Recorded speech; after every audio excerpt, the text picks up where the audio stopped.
بسم الله الرحمن الرحيم. الكابتن مراد حسني مدرب فريق الناشئين نادي الرساق. اليوم كانت أول مباراة ودية قيمنا فيها شو كانت تحضيراتنا الأخيرة، وكانت مقسمة معناتها المباراة فيها أشياء معناتها كويسة وأشياء إن شاء الله قابلة للتصليح.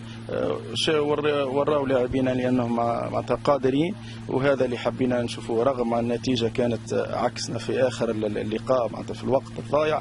هو هذا قلة خبرة اللاعبين بالمباريات، وهذا إن شاء الله نصلحوه في الأيام القادمة في المباريات القادمة إن شاء الله.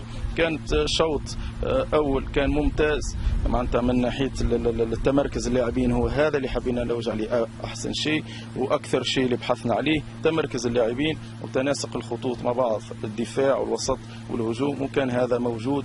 ما دعمناه في الشوط الثاني بلاعبين احتياطيين، وكان معناتها اثر ايجابي سووه في الشوط الثاني، ووصلنا للمرمى كثير، ومشكورين معناتها اللاعبين ومشكورين الهيئه المديره وعلى راسهم رئيس النادي السيد هلال. معناتها تابعنا في هذه المباراة واعطى شحن اضافي للاعبين، واعطاهم معناتها حماس للاعبين باش يلعبوا كويس. ومشكور نادي مسقط على استضافته لنا، واتمنى لهم التوفيق. عندهم فريق كويس، بالتوفيق للجميع ان شاء الله.